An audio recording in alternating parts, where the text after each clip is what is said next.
ಶುಭೋದಯ, ನಮಸ್ಕಾರ, welcome to Yoyo Kannada. ಬನ್ನಿ ಈಗ ನೋಡೋಣ ಈ ದಿನದ ಟಾಪ್ 5 ಬ್ರೇಕಿಂಗ್ ನ್ಯೂಸ್.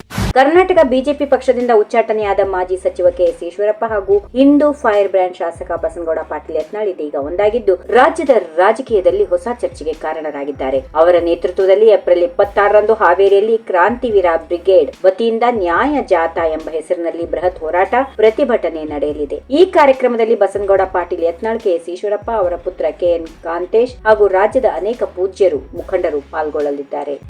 ಬಿಜೆಪಿ ರಾಜ್ಯಾಧ್ಯಕ್ಷ ಬಿವೈ ವಿಜೇಂದ್ರ ಅವರು ಮುಖ್ಯಮಂತ್ರಿ ಸಿದ್ದರಾಮಯ್ಯ ವಿರುದ್ಧ ತೀವ್ರ ವಾಗ್ದಾಳಿ ನಡೆಸಿದ್ದಾರೆ. ಸಿಎಂ ಅವರ ಅಧಿಕಾರದ ಕುರ್ಚಿ ಅಲುಗಾಡುತ್ತಿರುವ ಸಂದರ್ಭದಲ್ಲಿಯೇ ಜಾತಿ ಗಣತಿಯ ವಿಷಯವನ್ನ ಮುನ್ನೆಲೆಗೆ ತರುತ್ತಿದ್ದಾರೆ ಎಂದು ಕಿಡಿಕಾರಿದ್ರು. ಸಿಎಂ ಜಾತಿಗಳ ನಡುವೆ ಜಗಳ ಹಚ್ಚುವ ಕೆಲಸ ಮಾಡುತ್ತಿದ್ದಾರೆ. ಜಾತಿ ಗಣತಿ ಜಾರಿಗೆ ಇನ್ನೂ 1 ವರ್ಷ ಬೇಕೆಂದು ಸತೀಶ್ ಹೇಳಿದ್ದಾರೆ. ಈ ಕಾರಣಕ್ಕೆ ಸಿಎಂ ಸಿದ್ದರಾಮಯ್ಯ ಬೆಳಗಾವಿ ಸೇರಿ ಬೇರೆ ಬೇರೆ ಸ್ಥಳಕ್ಕೆ ಭೇಟಿ ನೀಡುತ್ತಿದ್ದಾರೆಂದು ಲೇವಡಿ ಮಾಡಿದರು.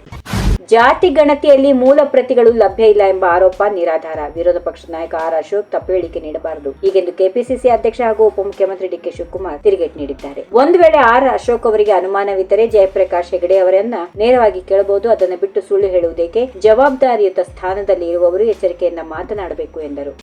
ಸಿಇಟಿ ಪರೀಕ್ಷೆ ಬರೆಯುವ ಸಂದರ್ಭದಲ್ಲಿ ವಿದ್ಯಾರ್ಥಿಗಳ ಜನಿವಾರ ತೆಗೆಸಿರುವ ವಿಚಾರದಲ್ಲಿ ತಪ್ಪು ಮಾಡಿದವರ ವಿರುದ್ಧ ಕ್ರಮಕ್ಕೆ ಸೂಚಿಸಲಾಗಿದೆ ಎಂದು ಮುಖ್ಯಮಂತ್ರಿ ಸಿದ್ದರಾಮಯ್ಯ ತಿಳಿಸಿದ್ದಾರೆ. ಜನಿವಾರದ ವಿಚಾರದಲ್ಲಿ ಯಾರು ತಪ್ಪು ಮಾಡಿದ್ದಾರೋ ಅಂತವರ ವಿರುದ್ಧ ಕಾನೂನು ರೀತಿ ಕ್ರಮ ಕೈಗೊಳ್ಳಲು ಈಗಾಗಲೇ ಸೂಚನೆ ಕೊಡಲಾಗಿದೆ. ಪರೀಕ್ಷಾ ನಿಯಮ ಮೀರಿ ವರ್ತಿಸಿರುವ ಹಾಗೂ ತಪ್ಪೆಸಗಿರುವ ಅಧಿಕಾರಿಗಳ ವಿರುದ್ಧ ಕ್ರಮ ಜರುಗಲಿದೆ ಎಂದು ಹೇಳಿದರು.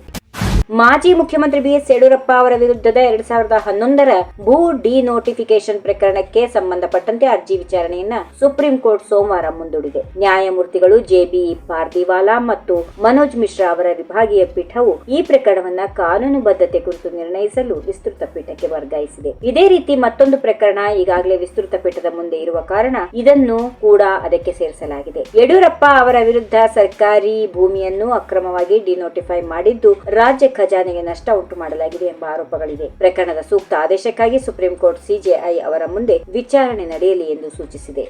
ಈ ವಿಡಿಯೋ ನಿಮಗೆ ಇಷ್ಟವಾದಲ್ಲಿ ಲೈಕ್ ಮಾಡಿ, ಶೇರ್ ಮಾಡಿ, ಸಬ್ಸ್ಕ್ರೈಬ್ ಮಾಡಿ.